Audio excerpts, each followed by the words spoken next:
शिव पुराण विधवेश्वर संहिता अध्याय 21वां। शिवलिंग की संख्या। सूत जी बोले, महर्षियों, पार्थिव लिंगों की पूजा करोड़ों यज्ञों का फल देने वाली है।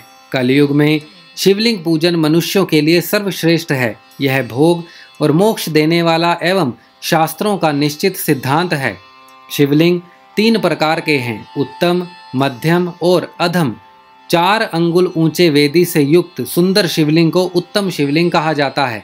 इससे आधा मध्यम तथा मध्यम से आधा अधम कहलाता है। ब्राह्मण, क्षत्रिय, वैश्य तथा शूद्र को वैदिक उपचारों से आदर पूर्वक शिवलिंग की पूजा करनी चाहिए। ऋषि बोले, हे सूत जी, शिवजी के पार्थिव लिंग की कुल कितनी संख्या है? सूत जी बोले, हे ऋषियों, पार्थिव लिंग की संख्या मनोकामना पर निर्भर करती है। बुद्धि की प्राप्ति के लिए सद्भावना पूर्वक 1000 पार्थिव शिवलिंग का पूजन करें। धन की प्राप्ति के इच्छुक 1500 शिवलिंगों का तथा वस्त्र प्राप्ति हेतु 500 शिवलिंगों का पूजन करें।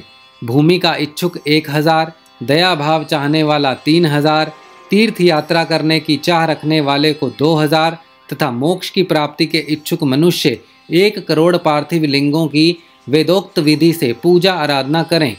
अपनी कामनाओं के अनुसार शिवलिंगों की पूजा करें। पार्थिव लिंगों की पूजा करोड़ों यज्ञों का फल देने वाली है तथा उपासक को भोग और मोक्ष प्रदान करती है। इसके समान कोई और श्रेष्ठ नहीं है, अर्थात यह सर्वश्रेष्ठ है। शिवलिंग की नियमित पूजा अर्चना से मनुष्य सभी विपत्तियों से मुक्त हो जाता है। शिवलिंग का नियमित पूजन भवसागर से तरने का सबसे सरल तथा उत्तम उपाय है। हर रोज शिवलिंग का पूजन वेदोक्त विधि से करना चाहिए। भगवान शंकर का नैवेद्यांत पूजन करना चाहिए। भगवान शंकर की 8 मूर्तियां पृथ्वी, जल, अग्नि, वायु, आकाश, सूर्य, चंद्रमा तथा यजमान हैं।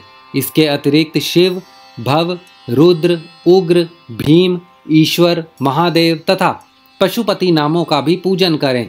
अक्षत, चंदन और बेलपत्र लेकर भक्ति पूर्वक शिवजी की पूजन करें तथा उनके परिवार, जिसमें ईशान, नंदी, चंड, महाकाल, भृंगी, वृष, स्कंद, कपदीश्वर, शुक्र तथा सोम हैं, का 10 दिशाओं में पूजन करें।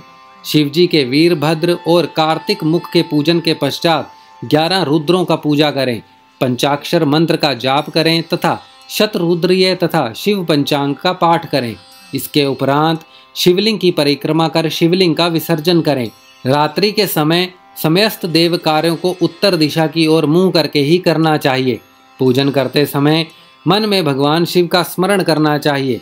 जिस स्थान पर शिवलिंग स्थापित हो वहां पर पूर्व, पश्चिम और उत्तर दिशा में ना बैठें, क्योंकि पूर्व दिशा भगवान शिव के सामने पड़ती है और इष्ट देव का सामना नहीं रोकना चाहिए। उत्तर दिशा में शक्ति स्वरूपा देवी उमा विराजमान रहती है। पश्चिम दिशा में शिवजी का पीछे का भाग है और पूजा पीछे से नहीं की जा सकती, इसीलिए दक्षिण दिशा में उत्तराभिमुख होकर बैठना चाहिए। शिव के उपासकों को भस्म से त्रिपुंड लगाकर रुद्राक्ष की माला, बेलपत्र आदि लेकर भगवान का पूजन करना चाहिए। यदि भस्म ना मिले तो मिट्टी से ही त्रिपुंड का निर्माण करके पूजन करना चाहिए।